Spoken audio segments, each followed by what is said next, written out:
Good morning, good afternoon, good evening, everybody. Welcome to this episode of the Note Closers Show, and welcome to episode of 2020. It is the new year, as we like to say. Happy New Year's to everybody out there. And I thought, what a better way. There's not a better way than starting off with somebody who is helping not only us, but so many entrepreneurs kick butt and take names in the new year. And that's the man, the myth, the legend, the one, the only, the guy, my brother from another mother, the man, the myth, the legend, as I said, Mr. Aaron Young, joined us from Laughlin and Associates this morning. How are you, Scott? It's so good to be here. Happy New Year. Happy New Year to you, man. So I'm sure you spent the holidays out at the beach house with the fam and everything like that, and the grandkids. I love the photos of you and the young ones around the tree, and really have a good time, huh? It's great. And, this season, we're actually right now adding 2 more grandbabies. So it'll be 6. By the 18th, it'll be 6 grandkids. Wow. Congratulations there, Grandpa. Yeah. It's really wonderful. It's, it's interesting, isn't it? For us, it's a very organic, a big start with these new babies. But every year is kind of like that. It's kind of cool. It's always fun to do these conversations at the beginning of the year and talk about what did we learn? What have we learned up until now? And what do we want to do differently? And what new crazy entrepreneurial risks will we take? So there you go. Exactly. And one of the things I told you and I were talking beforehand, and a couple episodes ago, or the previous episode that we recorded this was our top 10 episodes in 2019, where we look back at the top 10 episodes for the Note Closer Show. And then I also went back to 2018 to look at those top 10 and then combine the two together the last couple of years. And just so you know, you're in the top 10 for 2 different episodes when we look at the 2 years. You're in top 10 for last year, New Tribe, New Year, New Tribe. And then also we go back from where we started the podcast, which you were episode number 3, 153, about building. That is in the top 10 of all episodes downloaded, just so you know, of everything else. Really? Yeah. Well, must be the beard. No, the beard wasn't there. So, well, I think it's because of a couple of things. One, you add a lot of great stuff. We love having you on here on a regular basis. But it's always, I think entrepreneurship is ever evolving. And you mentioned something a couple minutes ago about, hey, some of the changes that Laughlin has got in store for this next year and things that you're doing. And that's why I thought it'd be great to kind of talk about some of the cool things that you at Laughlin Associates you have up your sleeves for 2020. Well, there's a lot there. So let me give you a couple of the things that are going on. And then maybe we can just riff off of that and ask some questions. Maybe you can, because when you get caught up in your own stuff, mm-hmm. It just seems like, oh, I'm just doing this. Yep. But to those people that hear it for the first time and are trying to go, what does that exactly mean? There could be some pretty good stuff we could teach to people here in this interview that maybe I'm not even sure where to go with it. So let me just tell you. The first thing is, so Laughlin is now in 2020, it's now in its 49th year, right? Wow. So that's pretty cool. 49 years. We have lots of clients, as you know, and great team. And we were thinking about, well, what's going on? What can we do to really accelerate the growth, to go down a path that we have had chosen not to go down? So what you may or may not remember about me, Scott, is that Laughlin Associates, which I'm highly connected to, and people think of me in connection to that, is a company that we purchased back in 2001 because I have a history of buying companies. I've done it many times. This was one we happened to buy and keep, and because it had such a great history, because of its role as the first really big Nevada incorporation service and so on, we decided to put other stuff into Laughlin that we already owned, and sort of doubled down on that company. We, of course, went from 1 state to 50 states and so on. And we've been going along, creating new products, new events, new things over these years. 2020, let me say one last thing, because this is a huge thing. That I'm going to do the whole drum roll thing here? Because it's almost done, but it's not done. Okay. It's close to being done, but I don't want to jinx anything, but I'm just going to tell you because I don't think nobody's told me I can't talk about this. So Lee Morgan and I are the 3rd owners of Laughlin. Mr. Laughlin, that founded it, then his son, and then us. I've always felt that it was a stewardship. It was a responsibility. The company existed way before I got there. I didn't want to screw it up, and I wanted to take it to new places under my leadership. So in 2020, we should be, before the end of the first quarter, publicly traded. We're taking the company public. We have a number of companies in the queue that we're in discussions with that we're interested in acquiring. And our goal is to take Laughlin over the next 2 years to $50 million in revenue, and within 5 years to be north of $100 million. So that's a big deal. That's a big deal. Going public. Now, I've done this twice before. I've been an officer, including chairman, CEO of 2 public companies in my past. Many people know about the legal situation, the IRS thing, the prison, all that stuff, which I thought would be the end of my career, but it turned out that it didn't end my career. And so for 12 years now, since the prison experience, I've just been hunkered down, trying to just steam along, be with the kids, do the horse stuff, the farm stuff, all my hobby stuff. But it became clear in this last year that it was time to quit, be done licking those wounds and get on with doing the business that we know how to do. And to that end, we're taking the company public. It's very close to being done to where it will start trading. I mean, I said into the first quarter, and I think it will probably be closer to the middle of the quarter, sometime in February. So I'm very excited about that. So if you want to ask questions about that or about acquisitions and things, these are the things that even though your audience has more or less heard me talk about entities, corporate veil protection, Rockefeller strategies, Magnify Your Wealth Summit, which is all critically important stuff. It's wildly important. The thing I'm good at is finding companies, getting them and fixing them, and then turning them over to another team to manage them.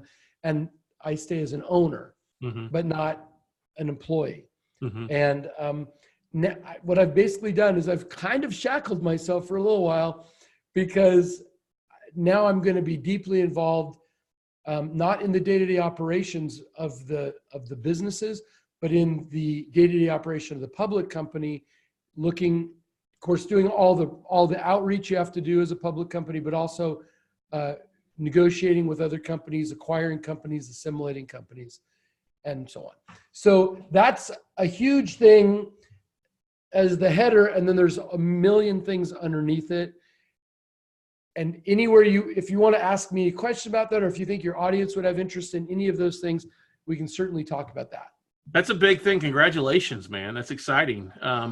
The big thing, I think a lot of people, and you've always said this, start with the end in mind. So I want to go back. If you think back to when you acquired Laughlin, was this a goal eventually, or is this just something that's popped up in the last few years?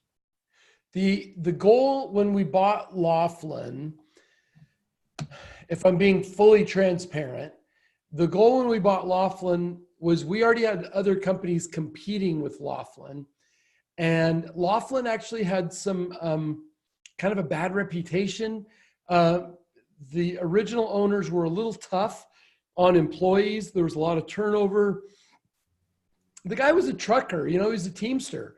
Harley Laughlin was a bad cat, man, tough dude, and a very old school. And he ruled with an iron fist, and he did good things, but he also created a lot of havoc in a small town of Carson City, Nevada. Mm-hmm. And outside of the government, Laughlin was the largest white collar employer in Carson City with about 80 employees. But it was tough to keep up 80 employees with 300% turnover, which is what they had. So it was a crazy circumstance. When we bought Laughlin, the original idea was actually to keep the name, keep the database, get rid of the employees, and layer those things on top of the good teams that we already had. But we got in there, we found there were all these good people working for the company, and we realized we could really do something with it. And our goal was back then was to start to do more of a roll-up of other resident agent companies. Going public was not in our minds at that time, mostly because I'd been public and I'd been private, and private's easier than public. Mm-hmm. You don't have anybody looking over your shoulder. You don't have somebody with one share who's calling you up complaining all the time. I mean, the reality is, if you're the CEO of a public company, it's no longer your company. Right. It's everybody that owns its company, and you have to be willing to listen to people. And I'd made money. I was successful at that point, and I thought there's no reason to do another public company because this is so much easier. Mm-hmm. However, I've known for years that, and then of course we got into the battle with the government the next year, and we got out of prison and went right into the 2008 recession 1 year after prison. So, I mean, it's been sort of some pretty big challenges. And then after prison, as we came out of the recession these last 8 years or so, 9 years, we've been on a pretty good trajectory, but we did reach equilibrium. In other words, we kind of, for being absentee owners, we kind of had grown as much as we could grow. And I didn't love being in that position of just static. We could get rid of one product and create a new one. We kept our clients. The clients are happy. We have huge, very high renewal rate, almost 90% renewal rate amongst our clients, which is amazing. And that's all credit to the team, folks. All I do is help set the direction. The team does the work. And I want to never misrepresent or give the illusion that this is Aaron. This is a whole bunch of people, most of them in Reno, Nevada, who are phenomenal at their jobs. However, I knew that there was a lot bigger impact we could make. So did I begin with public in mind? No, but I did begin with a much larger company in mind, and finally decided it's time to get off the bench and get back in the bigger game, because I do know how to grow companies into that 20, 50. I've never done $100 million company, but, and I'm talking about revenue, not market cap. Right. I'm talking about revenue, which $100 million would give us about $1 billion valuation as a public company with the kind of renewals we have. It's like a subscription sort of business almost. Yep. From the outside looking in. So yeah, there's so much you can do, and I'm kind of on a soapbox here, Scott. I haven't given you an extra word, but my goal, I decided in 2018 that my goal was to help more companies stay in business for more years and make more money. Those were my goals. And I figured I could do the most for local communities, the United States, and the national economic situation by doing whatever I could to help more companies stay in business for more years and do it more successfully, make more money. Those companies hire people, buy health insurance, donate to charities, match 401ks, they do all that stuff. So if I could make a little ripple along with other people making ripples, we could make a real difference. And in order to make the bigger ripple, be a bigger rock going into the proverbial pond, make a splash and a big ripple, I had to have a bigger podium, a bigger platform. And going public was the logical way to do that. And it's not even because we need to raise so much money. I believe that as we do go into the recession that will happen sometime in the next couple of years, if we have both discretionary cash over here and then public shares over here, that just gives us another currency to go out and take advantage of helping companies that would otherwise fail, to bring them in, give them some stability, give the owner either a job or an exit.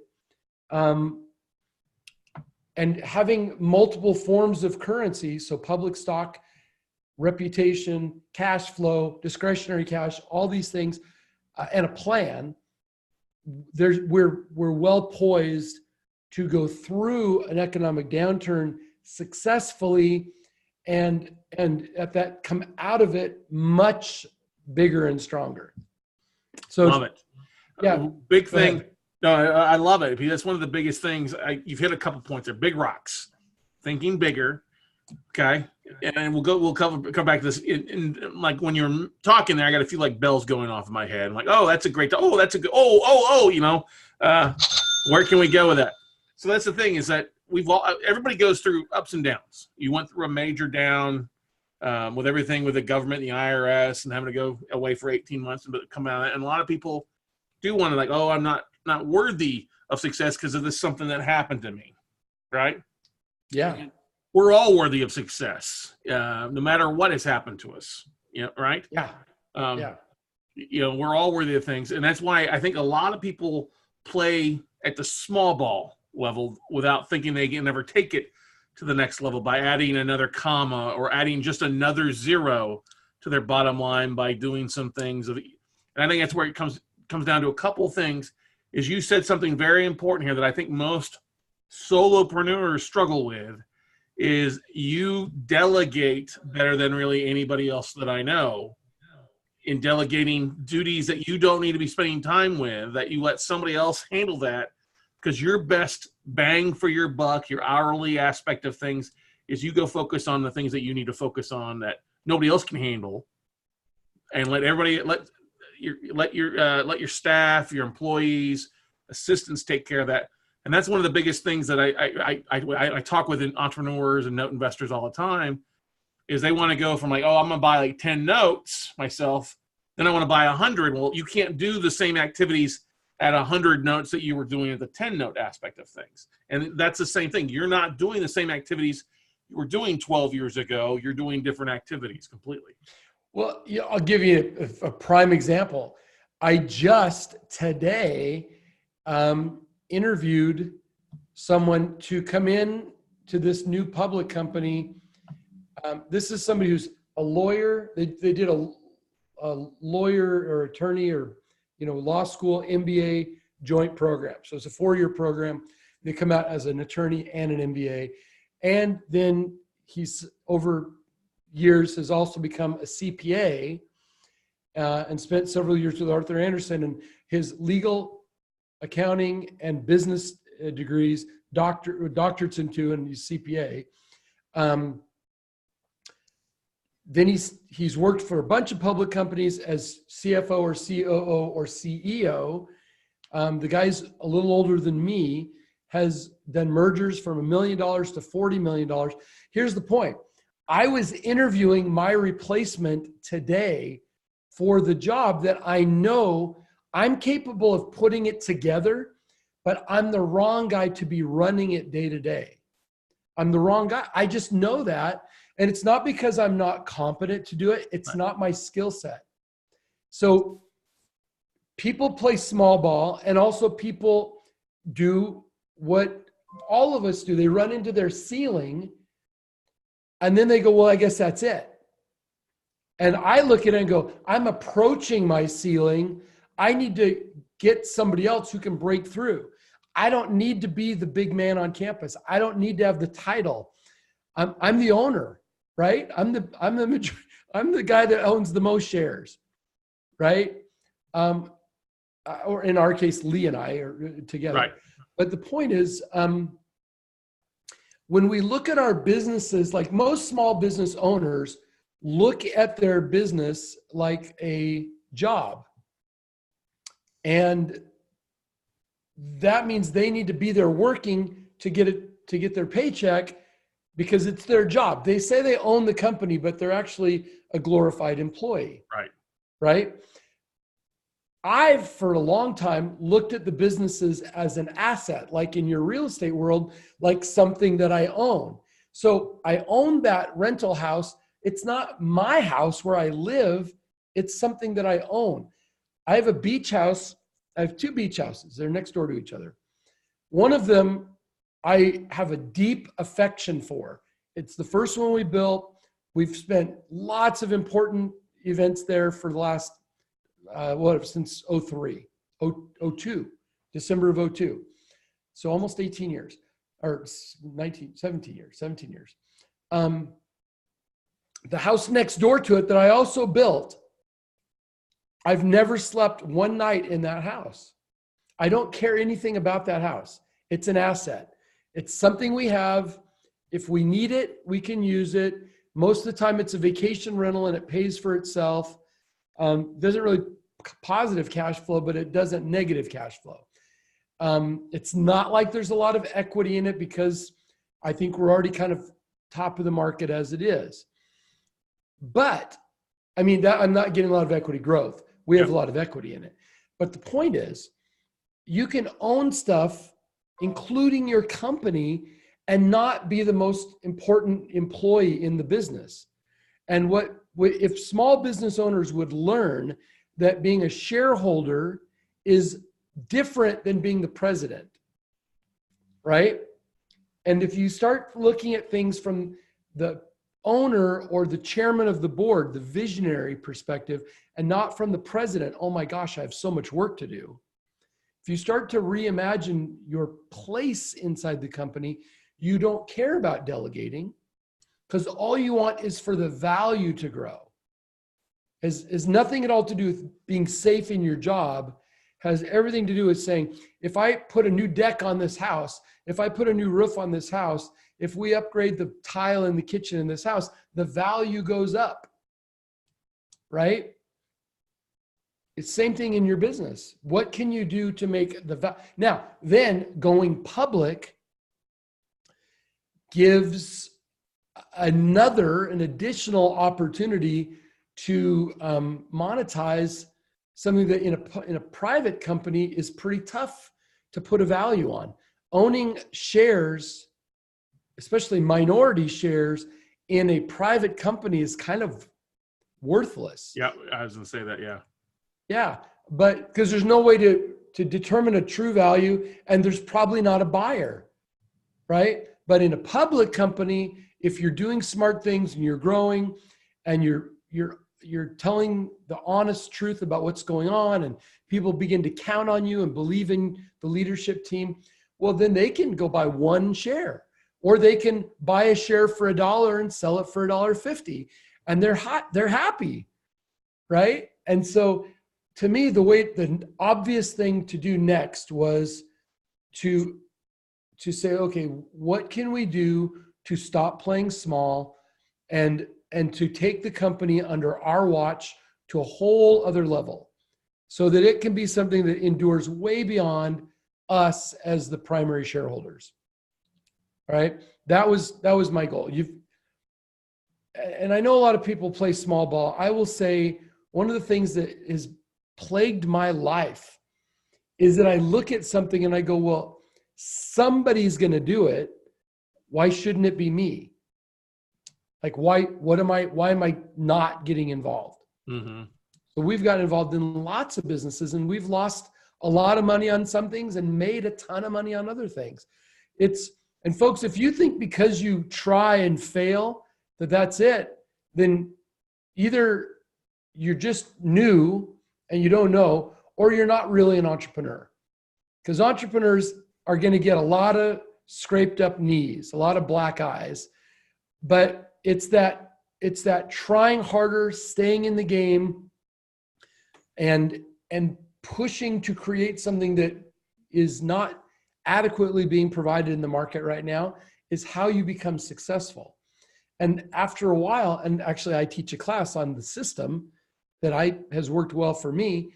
When you learn that there's a formula that works in any industry and you follow the formula, guess what? You get less black eyes and less scraped knees.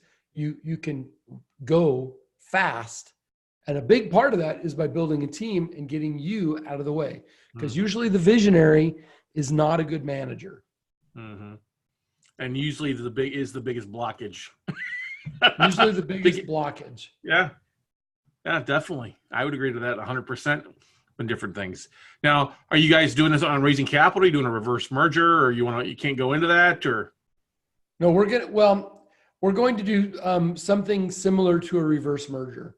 So basically what we're going to do is, and by the way, you should know that I got another business separate from Laughlin, where we're looking for, the goal is to take 50 companies public over the next 5 years. Wow. Using the same basket of tools and just organizing them, or let me say the same countertop of ingredients, and then putting them together in whatever the best way is to make a successful launch. But this is, so if there are people that are listening and we're only looking for companies that are in the $5 to $15 million range in revenue, who have a good management team, who have the spine, the backbone to go public, because it's not easy. It's extra work, but who want to grow and really build something. So I told you Laughlin's going public, but we actually have, this other business of mine, we actually have 6 companies, including Laughlin, that will be trading by the end of the first quarter. Wow. So, and all of which we keep a percentage of the company for our portfolio. Mm-hmm. So we set it all up. We infuse the money. We help make the market. We do all those things. Help those companies do acquisitions by, helping them with due diligence and so on. Because the people that I'm working with on there, including me, have done this a whole bunch of times. So it's kind of cool. So 2020 is going to be, in the next 4, 5, 6 years, is going to be significant as we set out to really help a bunch of companies that have the kind of people we want to work with, we desire to work with. We don't need to work with any jerks. We don't need to work with anybody that's timid either. We need to work with people who want to do something, who want to charge forward, who have the right set of ingredients that we want to work with. But it's a fun place to be in life, to be able to pick and choose who you're going to work with, who you're going to help become more successful. I was going to say it in a much broader way. Who you're going to make rich. But it's a lot of fun, and it gets me back to my roots of what I've done most of the time when I'm not, I felt derailed and somewhat constricted only talking about C Corp, S Corp, LLC, corporate veil, Rockefeller.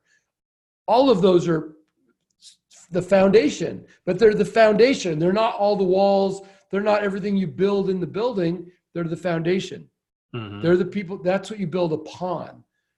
Now I'm getting back to doing the work that I've always loved doing. And so awesome. I'm super excited about it. Yeah, you can feel the energy coming across the screen, brother.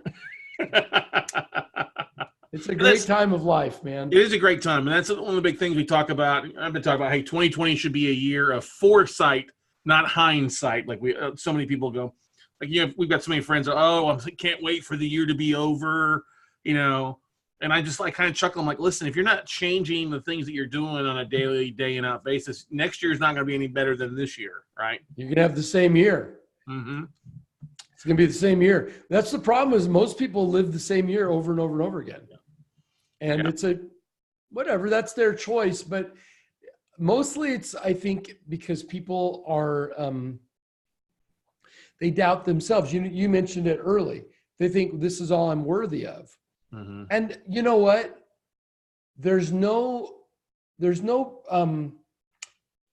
nothing magical about hitting different levels of financial levels of success. Because somebody the other day who's worth close to $1 billion said to me, I said, well, you're in a much different, you're much wealthier than I am.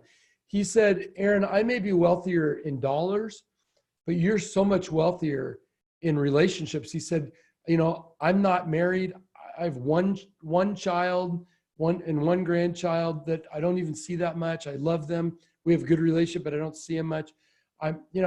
So how we measure success is very personal. Mm-hmm. I've never thought money was the measure of my success as you compare it to my relationship with my wife. We're going to have our 33rd wedding anniversary in February, and it gets better almost every day. It just keeps always better. Every time I think we've maxed out, it just gets better. And you can have whatever it is that floats your boat, whatever it makes you feel good, do that. Don't do what other people define as success. But at the same time, don't go, or I suggest that you consider not saying, well, I should just be grateful for what I have and not worry about all this other stuff. If you feel the tug in your chest that there's more that you could be doing. Mm-hmm. When you feel that pull, I suggest that people respond to it and figure out, how do I satisfy? Because that's a yearning. That yearning is something that's inside of you that wants to find expression in some way. And if that's in business, in relationships, in exercise, in charitable work, in how many bowling pins you can juggle. I don't really care what it is, but whatever it is that you feel in here, don't go, oh, tamp it down. I should just be grateful for what I have. Or this other thing, people say, well, that's just not God's plan for me, And I'm like, why are you putting your lack of accomplishment on God? I mean, believe me, God doesn't want to limit anybody. Look at the universe is still expanding. Yeah. Right? So whatever your vision of God is, God's not done. And I don't think, and if we go back to the scripture, to the parable of the talents, who was the one that was rewarded? The one, when the master was gone, not telling them what to do, they went out and they multiplied their talents. So don't dish off your lack of interest in going further in life on to God. Because I promise you, God is not telling you to chill out and just stay in your mediocrity. Mm-hmm. That's, if you believe in that, I don't care if you're a Christian, Jew, Muslim, Hindi, I don't care. In all of those faiths, or if you're New Age, or you're agnostic to that, but you believe there's the universe, or, whatever you want to call the higher intelligence, there's nothing there that suggests you should constrict. That's called damnation, folks, to get real biblical. There's no reason to stop your growth. Continue to expand for as long as you can, because someday you'll get to a day where you don't have a choice to expand anymore. I have a friend today, on hospice. I think she's holding on for all of her family to be together and so on. She's not expanding anymore. She's waiting out her last breath. And we're all going to get there in some way, shape, or form at some point. Yeah. So to squander any day or squander opportunities because you think, oh, I should just play, I should just be grateful, I should just stay here. Who am I to think I can do these big things? Is doing not just yourself a disservice, but the world. And because, I'm trying to play big, not so I can get rich. I'm saying, all right, I already have what everybody wants. I have money, relationships, love, health. I live on a farm. I have a beach house. I travel over the world. I get paid all this money to give talks. not everybody, but many people I meet would love to have what I already have. So I don't need to do more of that. I need to do more of how do I help other people get what they want? My stuff will keep flowing in. When we work on trying to get rich, we usually don't get rich. We usually struggle. When we try to provide some good service that is needed, people will pay for that service. And the more effort we make to do a great job at delivering good value to people, the more money will naturally come to us. And if you don't have $20 right now in your pocket, that might sound like pie in the sky. And I understand that, because as my dad famously said to me years ago, he said, $20 is not a lot of money unless you don't have it. Mm-hmm. And then where do you get it? Right? Where do you get it? So and my dad never made a lot of money. It was always, what would you do? To me, I would figure out something to sell. If I didn't have $20, I would come up with a way to get, matter of fact, it's another thing. I'll just use my dad. I'll throw my dad under the bus. I adore my dad. One of the best guys I ever know, and lived a great life, but utterly unfulfilled from a business or financial perspective. Just, the pieces didn't ever come together for him. And a lot of that was because he was averse to risk. But Dad, what was I going to say about the $20? About you can never get the $20. Oh, my dad said to me not very long ago, maybe a year and a half ago, he said, "Could you sit and talk to me? And if I could make another couple $100 a month, that would make an enormous difference in my life." Mm. And I said, "Scott, I kid you not. I said, I don't know, Dad. I don't know. I honestly don't know how to make a couple $100 a month. I don't know how to do that. I can show you how to make a couple of $1,000 a month with just what you've already got. Just leveraging what's in your brain and your ability to communicate on a number of topics. I can show you how to make several $1,000s a month." And you know what? When I said several $1,000s a month, he got this big smile. Like, wouldn't that be cool? He was like, I don't know. I don't think I could do that. Self-fulfilling prophecy. Yeah. As we go into 2020, folks, don't self-sabotage. Don't decide, well, it's just not in the cards for me, folks. Don't do that. Don't do it, because there are people who, and when you play small, it's playing big and playing small take just as much effort. So you may as well add that extra comma that Scott was talking about to your intention, because people fall behind. They jump in lockstep behind somebody who seems to know where they're going. If you don't know where you're going, that instills no confidence. No one will be with you. But if you go, here's where we're going, folks, let's go, follow me, people will come. Mm-hmm. Is that true, Scott? It's so true. I mean, that's the thing. It's so true. So many people get bogged down in their own limiting beliefs that they can't see the way out, or don't think they're worthy of it. And I think we all go through that at some point, depending on what life knocks us, gives us the black eye or scrapes your shin. And maybe it's not the right time, but we know that, hey, let me just find the right time and keep plodding forward, or as people like to say, keep failing forward. It's impossible to fall. I say that a lot. Yeah, it's impossible not to advance if you fail forward. You know what I mean? Every little child starts to walk with very awkward steps, and they fall down a lot, but they just keep trying. Mm-hmm. And we always celebrate it.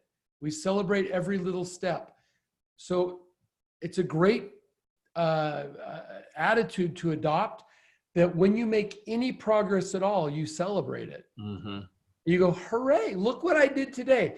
And sometimes I celebrate it by buying myself stuff. So if I have a kind of a little thing and I'm feeling, all right, I did something, I might buy a pair of socks that are, I see a pair of socks and they're by some brand, or they're all wool or something, and they're $24. Now I know I could get 6 for $12 at Walmart. That's not a celebration. You don't want the black socks that only last for a while, right? That's maintenance. No, I'm going to go buy myself something nice. And, you know, when I hit a certain number of sales, enough companies had gone through Unshackled Owner, the class, I bought this. I'd wanted this Rolex watch forever. But $13,500, that's not something you do for a small accomplishment. Right. But once we'd sold $1 million in Unshackled Owner,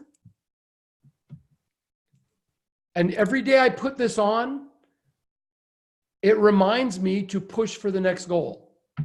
Same reason this wedding ring, which is made out of the head of a bolt in federal prison, reminds me every day to never get too cocky. Don't ever forget to dot all your I's and cross all your T's.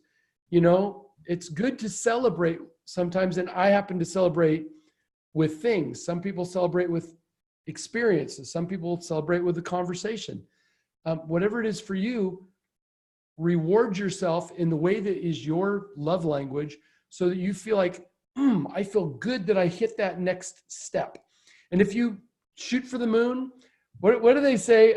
Les Brown, I've probably quoted on here before. He said, it's not that people aim too high and miss, it's they aim too low and hit. Yeah.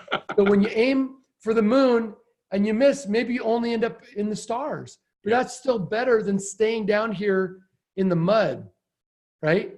Celebrate all your faltering little steps through 2020. And you can never really tell your success by looking forward. It's always by looking back. You look back, instead of saying, most people that are unsuccessful look forward and say, I have so much more to do. Those are unsuccessful.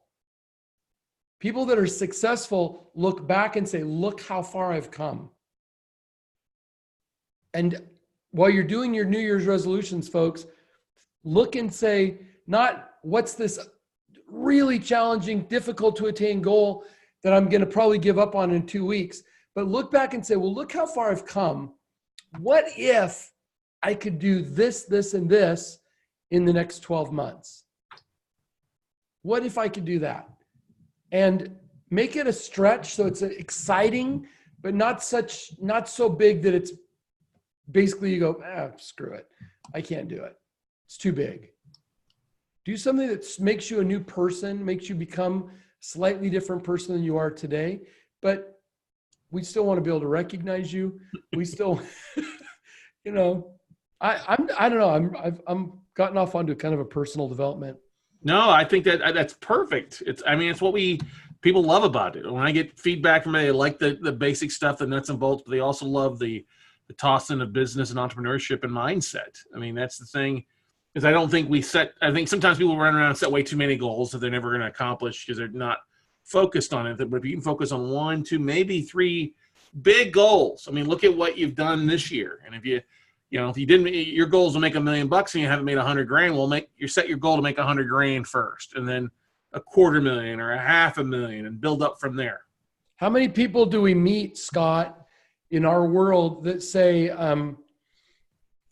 my intention is to be worth $1 million, to have an income of $1 million a year, and I'm going to do that over the next 18 months, and I'm working with my coach and all that. And you say, well, how much are you making now? $27,000 a year, right? I'm making a couple grand a month, and you're telling me you're going to be at 80,000 a month in a year and a half? That's a big gap to fill. How much, this is what I always ask when people tell me that. And folks, listen to this. When people say, I've got this huge goal, but I'm way down here right now, I always say, well, okay, so good. Keep that goal, put it up on a wall, have it on your dream board. Now, if you're making $2,000 a month, how would it feel to be making $6,000 a month? Oh my gosh, it would feel great. Right. I'd be able to make my payments. I'd be able to buy a few things. I'd be able to go out to dinner a little more often, maybe go on a trip with my sweetheart, right? Okay, I say, so let's get you from 2 to 6. Let's do that. Once you're at 6, then let's look at 10 or 15. Once you're there, then we can look at 25, 30. Tell you what, when 30,000 a month, now you're in the top 1% of income earners in the world. Okay. Well, maybe 40,000 a month. But right in there, you're there. Now you're amongst the wealthiest, not wealth in assets, but wealth in cash flow and income. Right. You're now way ahead of almost everybody. So, $1 million a year, great. I think that's a wonderful goal. Do it. But it's done in phases and stages. And let's just get you out of hanging on by your fingernail survival mode first. And if I tell you what, people say, I'm going to make all this money in this short time. And I say, okay. But what if this much smaller goal, but triple what you're doing now? And then they get this grin like, oh yeah, that would be great. Right. And they've given away this fantasy thing, and they've brought it back down into something they can understand. And then all of a sudden you can make a plan of how to get from 2,000 a month to 6,000 a month. You can do that. Right. And once you learn how to do that, then you can accelerate it, or you can magnify it, or you can delegate elements of it. So you stay doing what you're great at and let some other person who's a much lower value per hour clean your house, mow your lawn, run your errands, do your grocery shopping, whatever. You stay in your genius. Mm-hmm. That's how that's how it works. That's how it works. There is no pixie dust. Okay? Pixie dust. Contrary to belief, there is no fairy godmother. There is no magic wand. There is a logical progression from here to there to there. And the better you get at it, the faster you can do it and the bigger you can do it. And then I was with a guy, about a year ago, and he's worth $800 million. And almost no debt, right? I mean, he may have some real estate debt, but his net worth in actually liquid or semi-liquid is 800 and change. You know what? He's very depressed. He's bummed out because he's been struggling to become a billionaire and he just can't make it. And it's driving him out of his mind. And he's like pissed off at the planet that he can't figure out what is he doing wrong. So we say, okay, take a breath. We have all this to work with. Let's see what we can do. Because here's the deal. We hit a ceiling. We don't know what to do next. Mm-hmm. And that's when you go get other people who do know how to do it. Somebody who's made $2 billion can often help the person at 800 million to bridge that gap because they've played in a different role. So no matter where you are, understand you will hit a ceiling.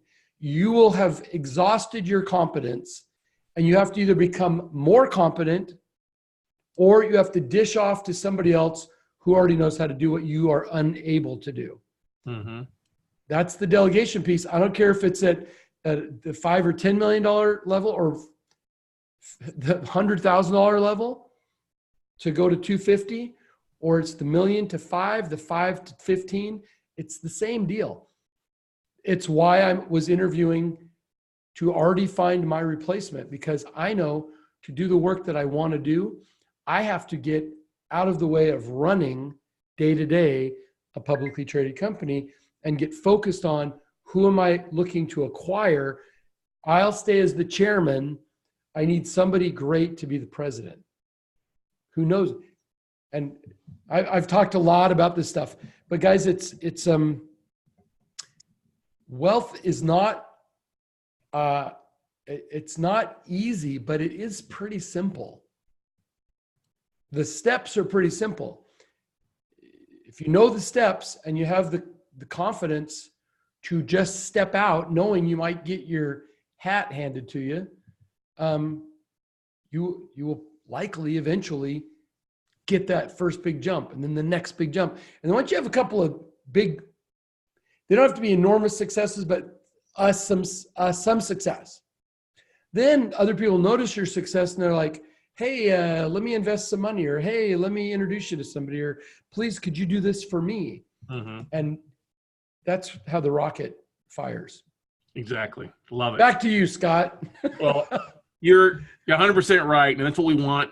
I mean, that's what we all want. We want people to do things. We want people to take action. We want people to grow their business, no matter what it is. I mean, as I always say, it doesn't matter if it's tiddlywinks or notes or entities or whatever it is. There's ways to get things done. You just have to get out of your own way. And we all need coaches. We all need mentors that to help us get out of our own head or pull our head out of our asses at some points. To do big things, because we're all capable of amazing things. I mean, we're all capable of amazing things, and sometimes we just need a good kick in the butt and somebody to tell us, hey, go do this, and just do it. Fear is the false evidence appearing real. Don't fall into that trap and get rock and rolling, right? Yeah, there's so many things that are easy to be terrified of, and once you get, it's always worse before you actually get to the thing. Mm-hmm. Anticipation of the danger is almost always much scarier than the actual situation. Yeah. So go ahead and go in. Scott, I don't know if I've ever done this before. We just set up a new little texting thing. And do you mind if I offer something? Oh, please do. I'm glad to hear you're finally doing a text message out there. I never do, but let me do this. So for the last few years, I've been doing something called the Freedom Call.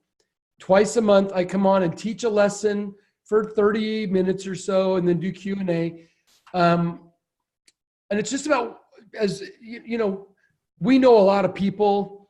My travels, I meet a lot of interesting people, and I pick up little tidbits, little gold nuggets, and I want to share them with people who are trying to plug in to that. And they may not get access to some of these people. So I want to share what I'm learning. So I decided to start this thing a few years ago called the Freedom Call. And it's whatever's on my mind based on what's been happening the last couple of weeks. People seem to really like it, and we charge $500 for it. So if you go to the website, the Laughlin website, and you want to subscribe, you can, and they'll charge you $500.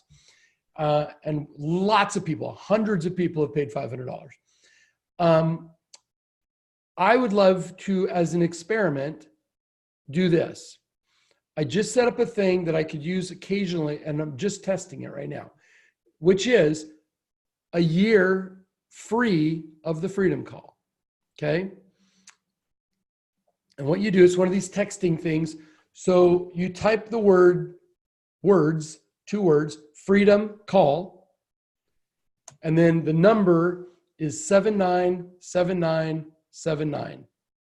So let's call to 797979, and you'll come in and you'll be guided through how to get in there. You'll get the link to come in and to view and plus you'll be able to get into the Facebook group that has archives, tons of these things in there. And I'm pretty excited about it. I was hesitant. I'm always hesitant to give away free stuff because I think people don't value free stuff very well. And the people I want to work with are people that are not wannapreneurs, but they're actually people that are striving to accomplish something. But my team has convinced me that maybe the Freedom Call is a good way to get people into a different energy, understand what we're doing over with our businesses, and do that. So we'll be able to tell pretty quick if people that are listening to this would like to avail themselves of that. And you don't have to give a credit card or anything. If you get to the end of the year and you don't want to continue, that's fine. And truthfully, I haven't gotten to the end of the year. I'm at the beginning of the year. So I don't even know what I'll end up doing for 2021. If we will do renewals or not, I just don't know.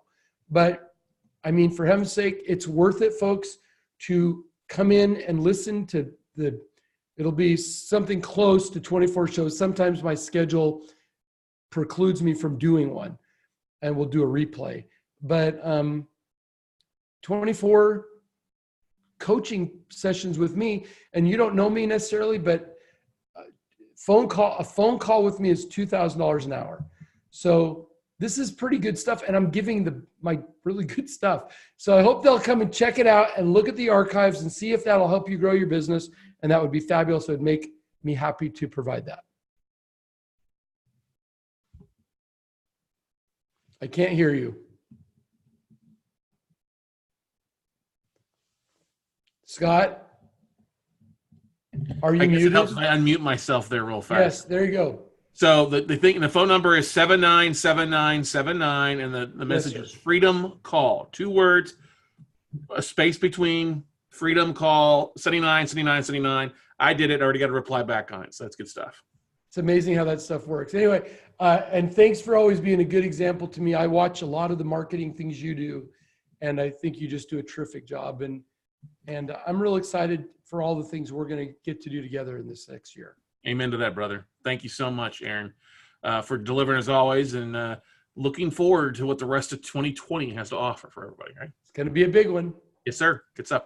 All right, guys. Hey, that's going to wrap it up for this episode of the Note Closer Show. Once again, thanks so much for joining us in 2020 and for making 2019 an amazing year. And we look forward to all the success this year. Have a great day, everybody. Bye.